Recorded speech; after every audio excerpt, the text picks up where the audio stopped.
I'm standing in our full gym, which is one of the amenities of our property, which is paid for by the strategic placement of an Airbnb on our property. Now, before you tune me out and say, well, Airbnb just isn't for me, or that specific setup wouldn't work for my situation, I think you're going to be really surprised to see that this isn't your more traditional house hack situation where you try to jam as many people into a house or small apartment to try to offset your costs. What you're going to see is that there's a lot of different options for setups that give you all the amenities that you're after and the lifestyle that you want that maybe before you couldn't afford or you just couldn't justify when you're paying for it out of pocket. But if it's a business expense, offset and paid for by your guests, now it can make a ton of sense.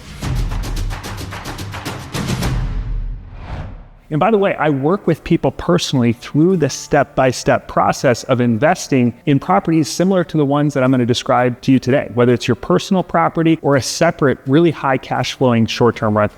If you're interested in that, you can set up a call with me at livingoffrentals.com/call. We can talk through the program and see if it's a good fit for you. So let me take you back now to how this started for us and how it evolved into our ideal lifestyle, offset or paid for by our guests, and some steps that you can take if you want to do something similar and essentially live your ideal lifestyle for free. So back in 2016, my wife Taryn and I had just recently been married. We started thinking about and visualizing what we wanted our ideal lifestyle to look like. And we realized that we were living just outside of Chicago at the time, and we didn't want to live close to the city. We wanted to live a little bit further away, a little more remote, and we wanted to live on a lake. And so we started looking at options for this, and we realized close to the Indiana Dunes National Park, there was a lot of options for small towns where you could live on Lake Michigan or close to Lake Michigan, and it was relatively affordable. So we started looking at options, and we found a property right on the water, right on Lake Michigan, overlooking the water, beautiful property,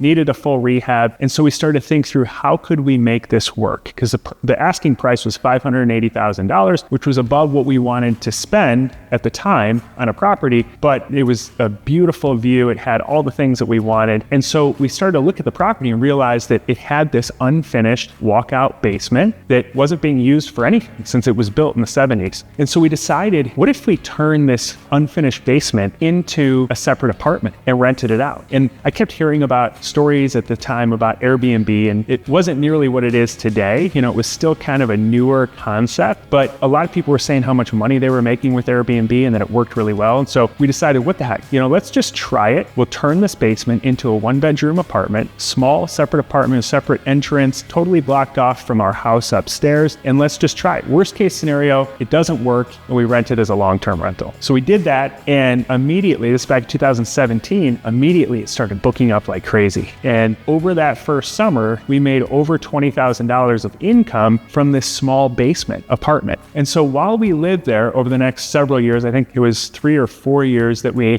lived there, we rented this apartment out. We didn't rent it in really extreme weather because it can get pretty cold up here in the north. And we had a really steep driveway. So we decided we didn't want the risk of renting it when people were trying to drive up an icy driveway. But the rest of the year, we were renting it and making some really great income that almost offset our mortgage. It was maybe like half of our mortgage that we were offsetting by this basement apartment. So we moved to this house when we first started having kids, and then we had more kids, and we realized after a few years this wasn't the ideal setup for a young family. We had a beautiful view of the lake, but no yard. And we realized as we started to, again, visualize what we wanted our future to look like, we realized that we really wanted more land, and we wanted a place to spread out. We really were interested in like homesteading and starting to grow our own food, and we wanted certain amenities like this gym and different things on our property that we couldn't fit on that single family home that had no space really. So we thought about it and we were like, how can we apply this same concept of having this separate apartment that pays for a big chunk of our mortgage on a larger scale? So back in 2020, we started looking at our options and we found this property that I'm standing in right now, which was basically an old farmhouse that had been abandoned for about 10 years. It had some outbuildings on it, like the one I'm standing in, a bunch of different barns, and it needed a lot of work, but we saw the potential. And so we sold the old property. And since we had owned it for several years, it had appreciated and we put some work into it. So we sold it for $890, and we were able to take all of the capital gains, all of the spread between what we bought it for and the rehab that we had into it and what we sold it for. And all of that was tax-free, because as long as you live in your primary residence for at least 2 out of 5 years, then you can take that money tax-free. You can take all your gains tax-free up to $500,000, I believe it is, for a married couple. So we're able to take that, invest it into this property. So now we bought this property for $249. It sits on 10 acres, had the house and barns and everything. And so then we started to fix up all the infrastructure on this property.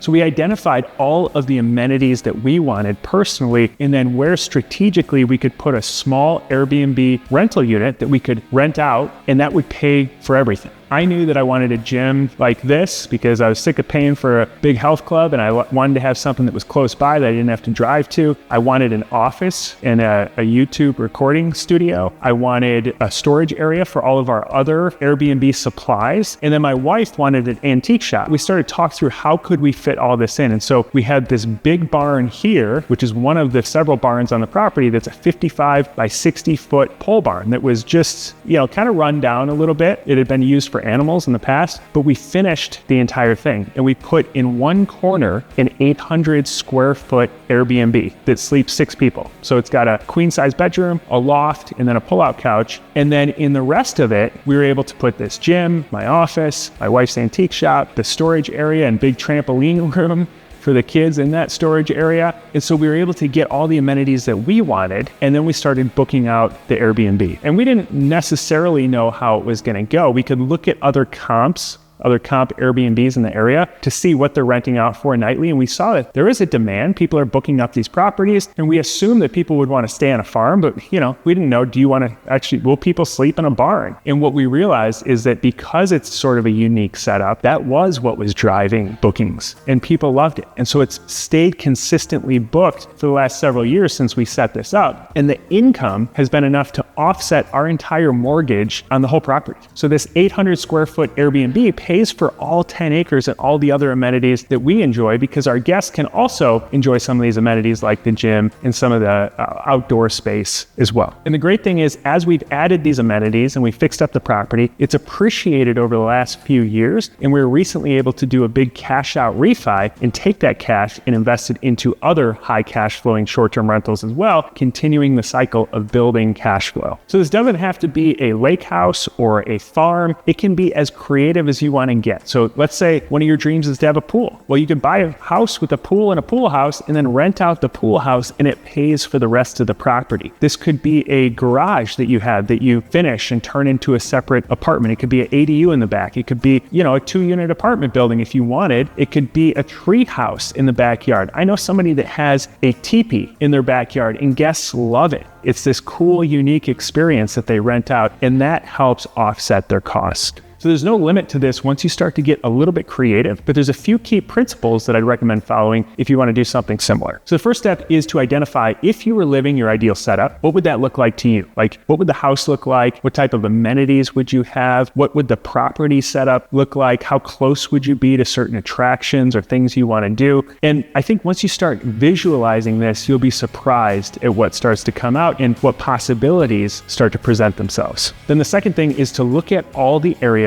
where you could potentially achieve this setup. And what you really want to zero in on, because you're going to see a lot of options most likely, but what you really want to zero in on is the best ratio of nightly rate and occupancy for an Airbnb compared to the average purchase price. This is the ratio that gives you the best bang for your buck. So you can go to airdna.co, which is a data analytics site for short-term rentals, and it will tell you what the average nightly rate and occupancy is for pretty much any area throughout the country. So they call them submarkets, and you can look at any submarket and it will tell you what the average is for that area. Then you can Google any area you want and see what's the median purchase price or what's the average purchase price for the area. And the place where you can get the highest nightly rate and occupancy compared to the lowest purchase price is typically the place where you're going to really be able to offset all your costs. And the crazy thing is that these things don't move in tandem. So it's not like because I'm buying in an area where the average purchase price is really expensive, I'm automatically going to have a high nightly rate and occupancy, and vice versa. If it's affordable, that doesn't mean that it's going to be a low nightly rate and occupancy. Where we're at here, we're an hour outside of Chicago. There's a lot of local attractions. There's the Dunes National Park and a lot of reasons why people come to this area. And so that creates a really